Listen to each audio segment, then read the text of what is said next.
Téhéran est en train de se défaire, et cette fois, la menace ne vient pas de Washington, elle ne vient pas de Tel Aviv, et elle ne vient d'aucune capitale étrangère. Elle vient de l'intérieur même du régime.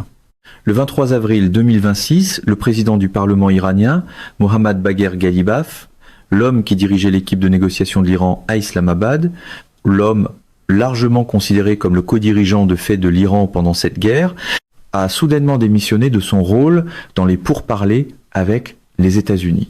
Et la raison derrière cette démission n'est pas liée à sa santé, ni à des motifs personnels, ni à une ambition politique. Selon plusieurs sources du renseignement et des rapports provenant de Téhéran, Ghalibaf a été forcé de partir par le corps des gardiens de la révolution islamique, l'IRGC. Le négociateur a été chassé de sa propre table par les hommes armés.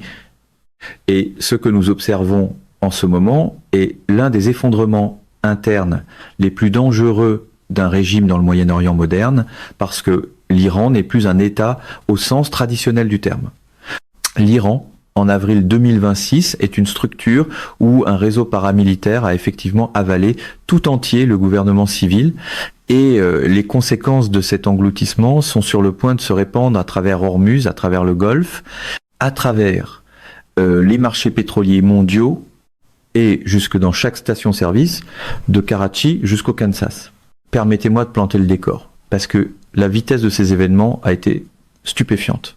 Il y a seulement 3 semaines, le 7 avril 2026, les États-Unis et l'Iran ont accepté un cessez-le-feu de 2 semaines après presque 2 mois de combats intenses. Le 11 avril, à Islamabad, au Pakistan, avec le Premier ministre pakistanais Shehbaz Sharif et le maréchal Asim Munir comme médiateur, les deux parties ont tenu 21 heures de pourparlers afin de présenter une contre-proposition unifiée. L'échéance est arrivée, puis elle est passée, rien n'a été présenté.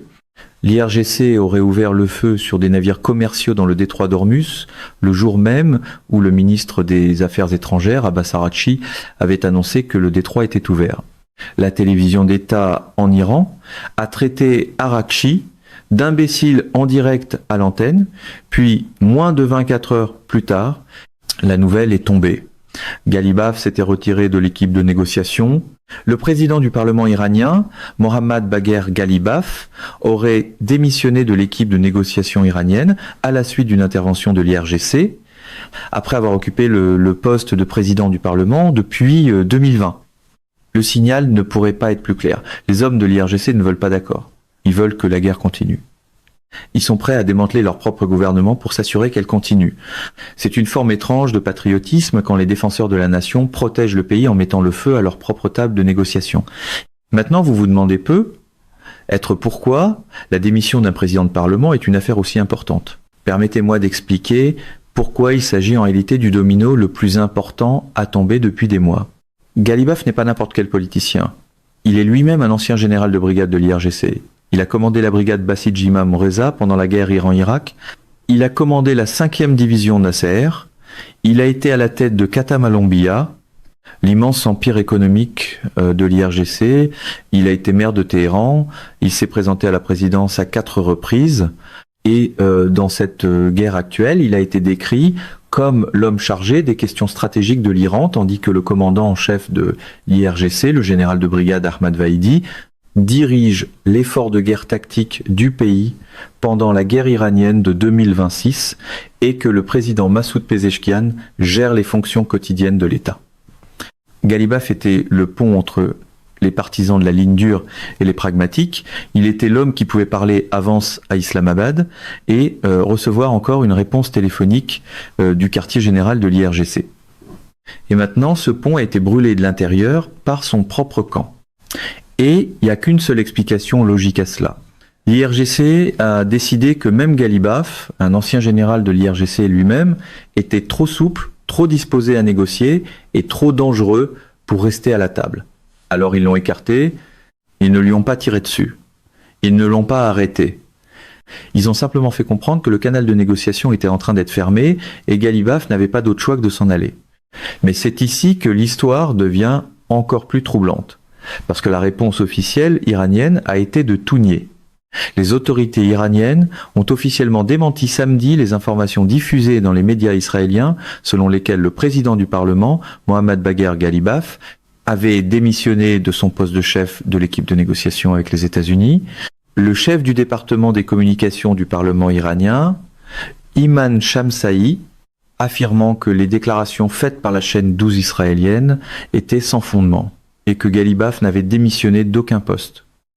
Et ensuite, en quelques minutes, Ghalibaf lui-même, le président Pezeshkian et le ministre des Affaires étrangères Arakchi ont tous publié des messages presque identiques sur leurs comptes de réseaux sociaux, affirmant qu'il n'y avait ni radicaux ni modérés en Iran, seulement des Iraniens et des révolutionnaires, tous unis sous l'autorité du guide suprême. 3 des hommes les plus puissants d'Iran, publiant tous, mot pour mot, la même déclaration à quelques minutes d'intervalle. Ce n'est pas une coïncidence. C'est pas de la coordination, c'est de la dictée. Quelqu'un a écrit ce texte, l'a remis aux 3 hommes et les a forcés à le publier pour nier ce que tout le monde à Téhéran sait déjà être en train de se produire. Et la seule entité en Iran qui a le pouvoir de dicter simultanément ces mots au président, au ministre des Affaires étrangères et au président du Parlement, c'est le corps des gardiens de la révolution islamique. Le démenti lui-même a prouvé la démission. Le message unifié lui-même a prouvé que le régime était divisé. La déclaration officielle elle-même a confirmé que la direction civile de l'Iran ne contrôle plus sa propre voix. C'est le genre de déclaration d'unité publique qui ressemble moins à une preuve de confiance nationale qu'à une note d'otage avec une meilleure grammaire. Alors, qui dirige réellement l'Iran en ce moment ? Permettez-moi de vous donner les noms, parce que chacun d'eux compte, et la plupart des médias internationaux ne vous donnent pas le portrait complet. Le premier nom est Ahmad Vahidi, le commandant en chef de l'IRGC, nommé le 1er mars 2026, au moment même où la guerre s'intensifiait. Vahidi n'est pas un général typique. Il est l'architecte des opérations terroristes iraniennes à l'étranger. Il a commandé la Force Quds de 1988 à 1997, avant que Qassem Soleimani n'en prenne le contrôle. Il figure sur la liste des notices rouges d'Interpol pour son rôle présumé dans l'attentat de Lamia en 1994 à Buenos Aires, qui a tué 425 personnes. Le deuxième nom est Mohammad Bagher Zolgader, le secrétaire du Conseil suprême de sécurité nationale, un ancien cadre de l'IRGC qui serait incapable de coordonner efficacement l'IRGC, la direction civile et le bureau du guide suprême. Le troisième nom est Ali Asghar Ejazi, un puissant responsable de la sécurité au sein du bureau du guide suprême Mojtaba Khamenei, qui aurait survécu à une frappe aérienne israélienne au début du mois de mars et qui subit maintenant des pressions de factions de l'IRGC cherchant à l'écarter.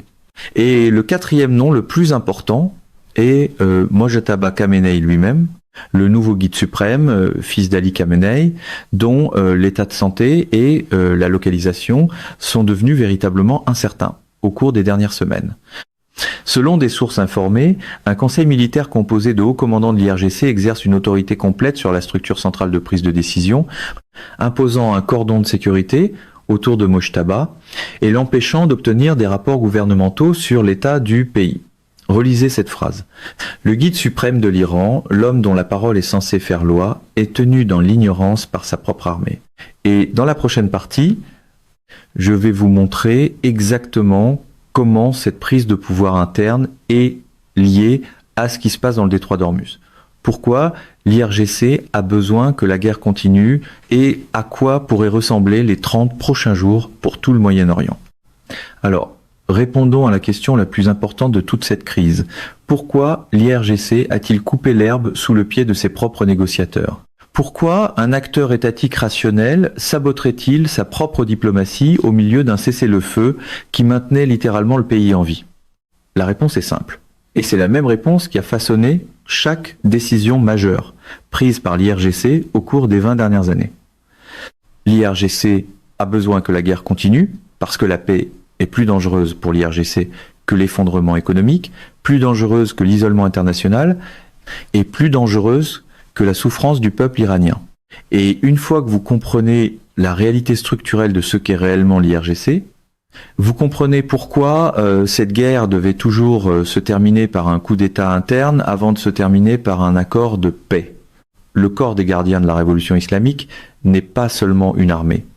Ce n'est pas seulement une force de sécurité. Ce n'est même pas seulement une faction politique. L'IRGC est, en termes fonctionnels, le plus grand acteur économique d'Iran par l'intermédiaire de son conglomérat de construction, Khatam al-Anbiya, que Ghalibaf lui-même a déjà dirigé. L'IRGC contrôle de larges portions de la construction iranienne, des services pétroliers, des télécommunications, de la pétrochimie et du secteur bancaire.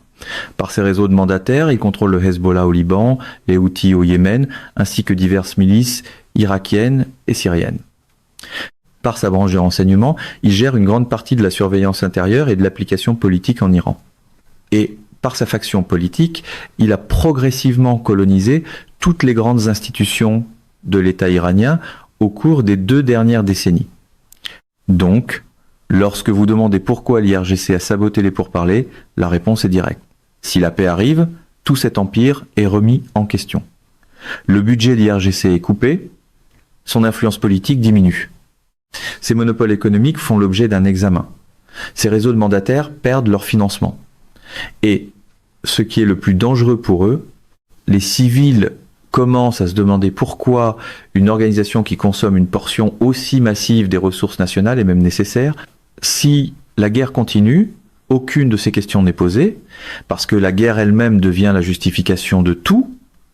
C'est exactement pourquoi chaque fois qu'un responsable iranien modéré s'est approché d'un accord au cours des 25 dernières années, quelque chose est arrivé pour le faire exploser. Maintenant, regardez ce que l'IRGC a fait en seulement 3 semaines, parce que le schéma est évident. Le commandant de l'IRGC, Vaidi, et d'autres ont réimposé le blocus, le faisant appliquer par des attaques de missiles contre 2 navires indiens dans le détroit d'Ormuz. Ils ont réimposé le blocus juste après qu'Arakchi a annoncé que le détroit était ouvert. Ils ont saboté les efforts de négociation iraniens, puis ont forcé leur propre ancien général, Ghalibaf, à quitter l'équipe de négociation. La nouvelle annonce visant à réimposer le blocus a été conçue pour marginaliser publiquement, humilier et contredire Pezeshkian, Arakchi et d'autres dirigeants civils liés au régime théocratique. Selon l'ISW, ce n'est pas du chaos. C'est une chorégraphie. Chaque mouvement effectué par l'IRGC au cours des 3 dernières semaines a été conçu pour démontrer une seule chose au monde et à sa propre population. C'est nous qui sommes aux commandes. Le président ne décide pas, le ministre des Affaires étrangères ne décide pas, le président du Parlement ne décide pas. C'est nous qui décidons. Et la partie la plus glaçante de toute cette séquence, c'est que l'IRGC ne cherche même plus à le cacher. Vous voulez savoir à quoi ressemble une véritable consolidation du pouvoir? Écoutez ceci. La tentative du président Pezeshkian de nommer récemment un nouveau ministre du renseignement a échoué en raison d'une pression intense exercée par le commandant en chef de l'IRGC, Ahmad Vaidi, Hossein Degan, faisant partie des candidats rejetés. Vaidi a ordonné que tous les postes d'autorité cruciaux et critiques soient déterminés et gérés exclusivement par l'IRGC jusqu'à nouvel ordre, en raison des circonstances déclenchées par la guerre avec les États-Unis. Le président de l'Iran ne peut même plus nommer son propre ministre du renseignement.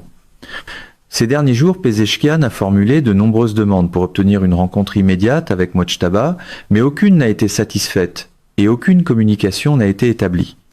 Le président de l'Iran ne peut même pas parler au guide suprême. L'homme qui est constitutionnellement censé être le chef du pouvoir exécutif est exclu du pouvoir exécutif. L'homme qui est constitutionnellement censé communiquer avec la plus haute autorité religieuse se voit refuser cette communication. Et l'homme qui est constitutionnellement censé diriger la délégation iranienne de négociation vient d'être expulsé de l'équipe par la même organisation qui est censée lui être subordonnée. C'est un coup d'État, pas le genre de coup d'État avec des chars roulant dans les rues, mais le genre qui se produit silencieusement dans les bureaux, dans les appels téléphoniques auxquels on ne répond pas, dans les nominations qui ne passent pas, et dans les publications sur les réseaux sociaux dictées mot pour mot par des hommes en uniforme. Ce qui est encore plus révélateur, c'est la raison précise pour laquelle Ghalibaf a été poussé vers la sortie. Galibaf a été réprimandé au sein de la République islamique pour ses efforts visant à inclure la question de l'énergie nucléaire parmi les axes de négociation avec l'Amérique, et il a été forcé de démissionner. Selon les informations d'Iran International, la possibilité de remplacer Mohammad Bagher Galibaf par Saïd Jalili à la tête de la délégation de négociation a été évoquée. Saïd Jalili, laissez ce nom résonner un instant, Jalili est l'une des figures les plus dures de tout le système politique iranien. Il a été le principal négociateur nucléaire de l'Iran de 2007 à 2013, une période pendant laquelle le programme nucléaire iranien a progressé rapidement, tandis que les pourparlers ne menaient nulle part. Il est largement considéré comme l'homme capable de s'asseoir à une table pendant 10 ans, sans jamais signer quoi que ce soit. Si l'IRGC remplace réellement Galibaf par Jalili, cela envoie un message clair à Washington. Nous ne négocions pas de bonne foi, nous gagnons du temps, nous retardons les choses. Nous utilisons votre patience contre vous. Et l'administration Trump l'a déjà compris, parce que si Galibaf est poussé hors des négociations par l'IRGC, cela signifie que les partisans de la ligne dure et l'aile militaire conduisent désormais l'autobus. On ne remet pas les clés aux gardiens de la Révolution quand on cherche à conclure un accord. Maintenant, parlons de ce qui arrive aux Iraniens ordinaires pendant que ce coup d'État interne se déroule, parce que c'est la partie de l'histoire que presque aucune chaîne d'information occidentale ne couvre correctement. L'économie iranienne est en chute libre absolue. Dans ces perspectives de l'économie mondiale, le Fonds monétaire international a estimé que l'économie iranienne se contractera de 6,1% en 2026, avec une inflation de 68,9%, et que la monnaie est tombée à environ 1 320 000 rials pour $1 américain. 68% d'inflation. Le rial s'est effondré, la classe moyenne a été anéantie, l'inflation a dépassé 50% en 2025, et le rial avait perdu 60% de sa valeur dans les mois qui ont suivi la guerre de 12 jours contre les États-Unis en juillet dernier. Et souvenez-vous, cet effondrement avait commencé avant la guerre actuelle. La guerre actuelle n'a fait que l'accélérer. Maintenant, avec le resserrement du blocus américain, la situation devient catastrophique. Un blocus naval des États-Unis contre l'Iran étrangle le principal corridor économique de la République islamique, laissant Téhéran face à une crise imminente de stockage pétrolier, tandis que ses citoyens affrontent la hausse des prix alimentaires et l'explosion du chômage. Le secrétaire à la Défense, Pete Hegseth, l'a dit lui-même vendredi, qualifiant le blocus de blindés et déclarant « rien n'entre, rien ne sort ». Et sur l'île de Karg, le principal terminal d'exportation pétrolière de l'Iran, les installations de stockage se remplissent plus vite que le pays ne peut vendre son pétrole, ce qui signifie que l'Iran est à quelques jours d'être forcé de fermer effectivement ses propres puits de pétrole. Une fois ces puits fermés, leur redémarrage coûte des milliards de dollars et réduit définitivement la production. L'Iran détruirait physiquement sa propre capacité future d'exportation simplement pour survivre aux prochaines semaines. Voici donc le piège que l'IRGC s'est construit, et vous devez le voir clairement. Ils ont besoin de la guerre pour conserver le pouvoir, mais la guerre tue l'économie. Ils ont besoin que le blocus continue pour justifier leur emprise, mais le blocus affame les gens qui prétendent protéger. Ils ont besoin que les négociations échouent pour préserver leur monopole, mais chaque négociation ratée rend le blocus plus dur. Et chaque jour où cette dynamique continue, le régime s'affaiblit de l'intérieur, le peuple devient plus en colère, et la marge de manœuvre de l'IRGC se réduit encore un peu plus. Et quelque part à Washington, Trump peut appeler cela de la pression, comme si transformer toute une région en cocotte-minute n'était qu'un autre épisode de télé-réalité, avec les prix du pétrole à la place des codes d'écoute. Dans la prochaine partie, je vais vous montrer exactement ce que les États-Unis font en réponse, pourquoi la stratégie de l'administration Trump est beaucoup plus intelligente que la plupart des gens ne réalisent, et pourquoi les 30 prochains jours pourraient remodeler non seulement l'Iran, mais tout l'équilibre des forces au Moyen-Orient. Alors maintenant, entrons dans la partie que presque personne n'explique correctement sur les chaînes d'information. Et c'est ce que l'administration Trump est réellement en train de faire en ce moment pour gérer cette crise, parce que si vous avez regardé Fox, CNN ou la BBC, vous avez probablement eu l'impression que Trump est simplement assis dans le bureau ovale, à faire des crises de colère et à proférer des menaces. Mais c'est pas ce qui se passe. Ce qui se passe, c'est l'une des stratégies d'étranglement économique les plus calculées que les États-Unis aient exécutées en une décennie. Et l'homme au centre de cette stratégie utilise le coup d'État interne de l'IRGC contre lui-même. Permettez-moi de décomposer cela morceau par morceau. Selon un reportage en coulisses du Wall Street Journal publié cette semaine, lorsque la nouvelle a éclaté que les négociations avec l'Iran s'étaient effectivement effondrées, le vice-président J.D. Vance, Jared Kushner et Steve Witkoff ont passé toute la journée à évaluer les options aux côtés du président Trump dans le bureau ovale. La communauté du renseignement a livré une évaluation sombre. Le gouvernement iranien n'est plus une entité unifiée. L'équipe de négociation, y compris le ministre des Affaires étrangères Araghchi, pourrait ne pas avoir réellement l'autorité d'approuver un quelconque accord. Une tentative de consolidation du pouvoir est en cours du côté de la direction de l'IRGC, y compris le nouveau chef Vahidi. L'IRGC contrôle maintenant de grands secteurs de l'économie et du programme nucléaire, signalant une transition d'un centre de pouvoir au sein de l'État vers la force dominante elle-même. Et cette transformation suggère que Téhéran adoptera une stratégie moins prudente face aux risques que celle de la direction précédente. La réponse de Trump à cette évaluation a été extraordinairement révélatrice.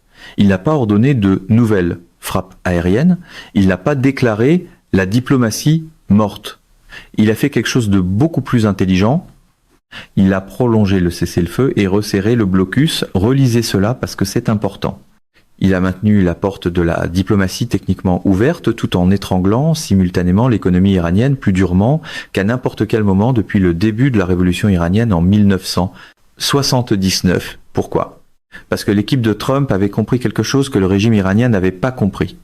Si l'IRGC va se consumer lui-même dans une lutte de pouvoir interne, la meilleure chose que les États-Unis puissent faire est de s'asseoir, de regarder le spectacle et d'augmenter la chaleur dans la cuisine. Pour une fois, la performance ne se résume pas à Trump criant « accord » devant une caméra. C'est une lente compression, enveloppée de diplomatie, avec le marquage doré habituel, remplacé par des porte-avions. La déclaration officielle de Trump du 22 avril a parfaitement résumé cette stratégie. À la demande du maréchal Hassim Munir et du premier ministre pakistanais Shehbaz Sharif, le président a prolongé l'échéance du cessez-le-feu jusqu'à ce que les dirigeants iraniens puissent présenter une proposition commune unifiée. Mais, et c'est la partie critique, il a ordonné à l'armée américaine de maintenir le blocus. Il n'a pas bombardé, il n'a pas escaladé militairement. Il n'a même pas insulté publiquement les négociateurs iraniens, il a simplement serré les vis sur l'économie et laissé l'IRGC combattre son propre gouvernement civil. Et laissez-moi vous dire que les chiffres sont absolument stupéfiants. Comme le secrétaire à la défense Exet l'a dit lors d'une conférence de presse vendredi, au régime de Téhéran, le blocus se resserre d'heure en heure. Rien n'entre, rien ne sort. Trump a affirmé publiquement que l'Iran perdait 500 millions de dollars par jour. Et le secrétaire américain au Trésor, Scott Bessent, a déclaré que d'ici quelques jours, les installations de stockage de l'île de Karg seront complètement pleines et que les puits de pétrole iraniens seront forcés d'entrer en état de fermeture. Une fois qu'un puits de pétrole est fermé, on ne peut pas simplement le rallumer. Le redémarrage exige des milliards de dollars en nouveaux investissements. Et même alors, vous perdez définitivement entre 5 et 10% de la capacité productive du puits. L'Iran est en train de détruire physiquement son propre avenir pétrolier simplement pour garder les lumières allumées. Et voici la partie qui devrait empêcher chaque général iranien de dormir la nuit. De hauts responsables économiques iraniens auraient récemment averti le président Massoud Pezeshkian qu'il pourrait falloir plus d'une décennie pour reconstruire l'économie ravagée par la guerre. Et le gouverneur de la Banque centrale, Abdolnazer Hemati, aurait exhorté Pezeshkian à prendre des mesures urgentes pour stabiliser l'économie, y compris le rétablissement complet de l'accès à Internet et la recherche d'un accord de paix avec les États-Unis. Même le chef de la Banque centrale iranienne dit en privé au président de conclure un accord. Mais le président ne peut même pas obtenir une rencontre avec le guide suprême, encore moins avec les commandants de l'IRGC qui dirigent réellement le pays. Alors l'avertissement du gouverneur de la Banque centrale tombe dans le vide. La réalité économique et la structure politique de prise de décision se sont complètement découplées l'une de l'autre. L'Iran perd 500 millions de dollars par jour et les personnes qui pourraient arrêter l'hémorragie sont exclues de la pièce où les décisions sont prises. Mais l'aspect le plus stratégiquement brillant de l'approche de Trump, c'est la pression financière au-delà du blocus lui-même. L'administration Trump a aussi brandi la menace de nouvelles sanctions contre les banques chinoises qui facilitent les transactions liées à l'Iran. La pression combinée du blocus et de la menace de sanctions contre les banques chinoises soutenant le commerce pétrolier iranien pourrait porter à l'économie iranienne un coup plus sévère que beaucoup ne l'avaient anticipé. La Chine est la bouée économique de l'Iran depuis des années, achetant du pétrole iranien à prix, réduit par l'intermédiaire d'un réseau d'intermédiaires et de petites banques. Trump menace maintenant directement ces banques chinoises. Et voici pourquoi c'est si dévastateur. Les quelques 35 milliards de dollars de réserves étrangères de l'Iran et les 180 millions de barils de pétrole qu'il a flottant dans l'Asie-Pacifique peuvent offrir au régime peut être 2 à 3 mois de répit. Après cela, si la bouée bancaire chinoise est coupée et si les puits commencent à être fermés, le régime frappe ce que les économistes appellent un mur de balance des paiements.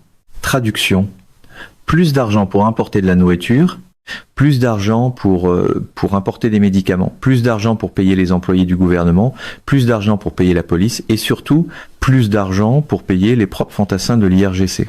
Un IRGC non payé n'est pas un IRGC loyal, un Basij non payé n'est pas un défenseur du régime. Le même appareil de sécurité qui a écrasé les manifestations en 2022 et en 2025 ne peut pas être considéré comme fiable pour écraser les manifestations en 2026 si les salaires cessent d'arriver. La loyauté autoritaire est toujours présentée comme sacrée jusqu'au moment où le service de la paix cesse de répondre au téléphone. Maintenant, parlons de la réponse paniquée de l'Iran, parce que c'est ici que l'image d'un régime en désespoir absolu devient indéniable. Après le resserrement du blocus, la réponse de l'IRGC a été de saisir des navires dans le détroit d'Ormuz. Mais regardez les cibles qu'ils ont choisies. Ils n'ont pas saisi de navires américains, ils n'ont pas saisi de navires israéliens. Ils ont saisi des navires appartenant à la Grèce, aux Émirats arabes unis et à une entreprise basée en Suisse. Aucun de ces pays n'est en guerre contre l'Iran. Aucun de ces pays ne soutient même le blocus américain d'une manière opérationnelle significative. L'Iran a attaqué des pays qui ne sont pas impliqués dans cette guerre parce que l'Iran sait qu'il ne peut pas riposter contre les pays qui lui font réellement mal. C'est le comportement classique d'un acteur acculé. Quand on ne peut pas frapper l'intimidateur, on frappe les passants. Et ensuite, des comptes semi-officiels liés à l'IRGC sur les réseaux sociaux ont lancé des menaces aux Américains, aux Émiratis, aux Qataris, aux Bahreïnis, aux Saoudiens et aux Koweïtiens, leur demandant de quitter immédiatement ces pays. Notez bien qu'il a été menacé des États musulmans sunnites du Golfe, des pays qui, dans bien des cas, ont refusé de laisser les États-Unis utiliser leur espace aérien pour des opérations offensives contre l'Iran. L'Iran menace les pays même qui l'ont protégé contre des frappes américaine plus grave, parce que l'Iran ne peut pas menacer Washington directement sans provoquer une réponse qui mettrait fin au régime en quelques jours. Le général David Petraeus l'a résumé avec des chiffres qui devraient glacer le compte bancaire de chaque monarque du Golfe.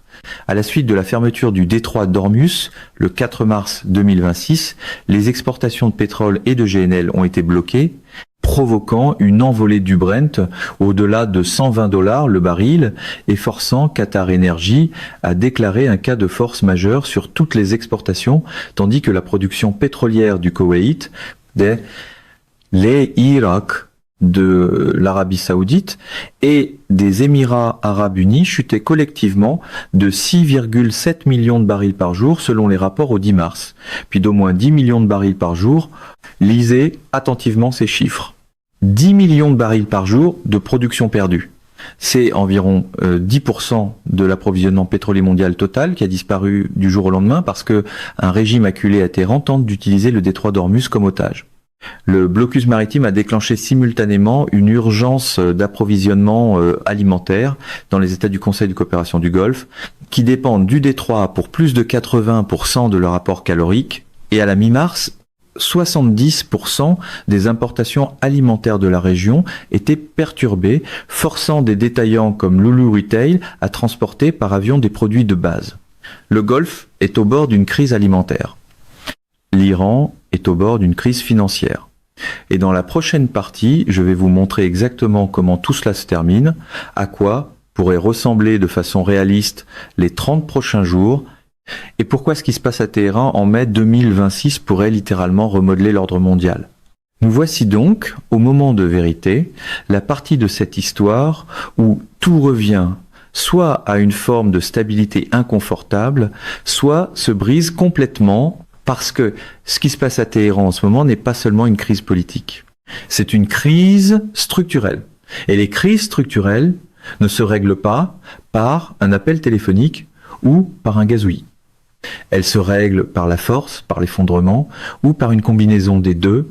Et les 30 prochains jours vont déterminer le chemin que prendra l'Iran. Permettez-moi de vous présenter les 3 scénarios réalistes que tout analyste sérieux, de Washington à Tel Aviv en passant par Riyad, est en train d'étudier parce que chacun d'eux comporte des conséquences massives, non seulement pour l'Iran, mais pour toute l'économie mondiale et pour chacun d'entre vous qui regardez cette vidéo en ce moment. Le premier scénario est ce que certains appellent l'implosion contrôlée. Dans cette version, l'IRGC réussit à compléter son coup d'État interne, écarte définitivement Pezeshkian et Arakchi, remplace Galibaf par un partisan de la ligne dure comme Saïd Jalili et installe Vaidi comme dirigeant de fait de l'Iran. Le régime survit, mais sous une forme beaucoup plus fragile. Le gouvernement civil devient purement décoratif. Les négociations avec les États-Unis s'effondrent complètement ou se poursuivent comme du théâtre, sans réelle intention d'aboutir à un accord. Le blocus de Trump continue. Les puits de pétrole iraniens commencent à fermer. L'économie se contracte encore de 10 à 15%, l'inflation dépasse 100%, la classe moyenne est anéantie, les manifestations reviennent dans les rues, peut être plus importante que les manifestations de Mahsa Amini en 2022 et que les manifestations de 2025 réunies. Et l'IRGC, qui contrôle maintenant nominalement tout, doit décider s'il massacre de nouveau sa propre population ou s'il laisse le régime tomber. Il y a seulement 3 mois, le gouvernement iranien était au bord de l'effondrement après que des gens ont envahi les rues à l'échelle nationale pour protester contre la mauvaise gestion de l'économie. Ce souvenir est encore frais. Le peuple iranien a montré qu'il était prêt à mourir pour le changement. L'IRGC a montré qu'il était prêt à tuer pour l'empêcher. Dans ce scénario, vous obtenez un Iran figé, militarisé, de plus en plus désespéré, qui tient encore 1 an ou 2 avant que quelque chose cède. Le deuxième scénario est la percée dans les négociations. Et c'est celui sur lequel Trump mise discrètement. Dans cette version, la pression économique devient si insupportable que même l'IRGC réalise qu'il ne peut pas se permettre de maintenir la guerre. Les factions internes de l'IRGC commencent à se fracturer. Les commandants subalternes dont les salaires ne sont pas payés commencent à remettre en question le leadership de Vaidi. Le guide suprême, aussi isolé soit-il, envoie un message par canal discret indiquant que le régime doit conclure un accord. Une nouvelle équipe de négociation est assemblée, possiblement dirigée par Arakchi seul ou par quelqu'un qui n'a pas encore été publiquement brûlé par l'IRGC. Un cadre permettant de sauver la face est accepté, possiblement avec la réouverture du détroit d'Ormuz, des restrictions partielles sur le programme nucléaire iranien et un allègement limité des sanctions. Trump déclare victoire, le blocus est levé. Les prix du pétrole s'effondrent, passant de plus de $100 le baril à 70 ou 80, et la crise immédiate prend fin. Mais remarquez le mot-clé, ici, immédiate. Parce que même dans ce scénario, le problème structurel d'un IRGC, ayant effectivement colonisé l'État iranien, ne disparaît pas. l'accord achète simplement à tout le monde quelques années de répit. Le troisième scénario est celui dont personne ne veut parler, mais qu'il faut considérer, et c'est l'escalade catastrophique. Dans cette version, l'IRGC, reconnaissant que l'effondrement économique est inévitable, décide de faire un dernier pari désespéré. Cela pourrait prendre la forme d'une attaque massive soudaine contre les infrastructures des États du Golfe, d'une frappe contre des moyens navals américains dans la région, ou, dans le pire des cas, d'une tentative de se précipiter vers une arme nucléaire en utilisant le stock restant d'uranium enrichi que l'Iran n'a pas déclaré. Trump serait confronté à un choix entre des représailles qui pourraient faire grimper les prix du pétrole à 150 voire $200 le baril, ou un recul qui détruirait sa crédibilité politique à l'approche des élections de mi-mandat. C'est exactement le genre de scénario d'acteur acculé qui produit les pires résultats dans les relations internationales. Et laissez-moi vous dire quelque chose qui devrait véritablement vous inquiéter. L'IRGC a démontré à plusieurs reprises qu'il accorde plus de valeur à la survie du régime qu'au bien-être du peuple iranien. Si le choix se situe entre perdre le pouvoir et entraîner toute la région dans le chaos, l'IRGC choisira le chaos chaque fois. Maintenant, permettez-moi de ramener cette histoire chez nous, parce que tout ce que je viens de décrire vous affecte directement.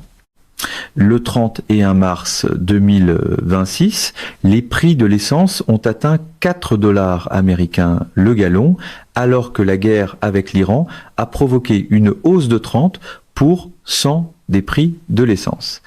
Le PDG de Vitol, Russell Hardy, a déclaré le 20 et 1 avril qu'1 milliard de barils de production pétrolière seront perdus à cause de la guerre et que la perte actuelle se situait entre 600 et 700 millions de barils. Chaque gallon d'essence que vous achetez au cours des 30 prochains jours est tarifé par ce qui se passe dans un bâtiment à Téhéran où des hommes en uniforme de l'IRGC décident si leur monopole politique vaut plus que leur économie. Chaque facture d'épicerie dans chaque pays occidental est façonnée par les perturbations de l'approvisionnement dans le détroit d'Ormuz. Chaque décision sur les taux d'intérêt prise par les banques centrales, de la Banque centrale européenne à la Banque du Japon, est influencée par les craintes d'inflation provenant directement de cette guerre. La Banque centrale européenne a reporté ses réductions de taux d'intérêt prévues le 10 à 9 mars, relevant sa prévision d'inflation pour 2026 et abaissant ses projections de croissance du PIB, tandis que des économistes avertissaient que les économies fortement dépendantes de l'énergie faisaient face à des risques élevés de récession technique. Si le blocus maritime persistait pendant la saison estivale de reconstitution des stocks, le combat à Téhéran n'est pas seulement le combat de l'Iran. C'est votre taux hypothécaire, votre facture d'essence, votre compte de retraite et votre sécurité d'emploi réunis dans un seul tremblement de terre géopolitique.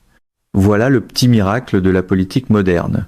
Une poignée d'hommes en uniforme peut transformer une lutte de pouvoir régional en supplément sur l'épicerie hebdomadaire de quelqu'un d'autre. Et voici la conclusion la plus importante de tout cela. La République islamique d'Iran, telle qu'elle avait été constituée en 1979, est fonctionnellement terminée. Ce qui la remplacera est en train d'être décidé maintenant en temps réel dans les couloirs de Téhéran. Le régime clérical, qui a gouverné l'Iran pendant près de 5 décennies, a été silencieusement remplacé par un régime militaire portant des vêtements religieux. La Constitution dit encore que le guide suprême est aux commandes. La réalité, c'est qu'un homme nommé Ahmad Vahidi, inscrit sur la liste des notices rouges d'Interpol pour un attentat terroriste présumé à Buenos Aires, en Argentine, en 1994, dirige maintenant effectivement un pays de 92 millions d'habitants, doté des 3e plus grandes réserves pétrolières du monde et d'un programme nucléaire avancé. Des experts suggèrent que l'IRGC utilise le vide actuel pour consolider son statut de principal décideur dans la République islamique. La transformation n'est pas théorique, elle est opérationnelle. Elle se produit pendant que vous regardez cette vidéo et ses conséquences se feront sentir pendant la prochaine décennie.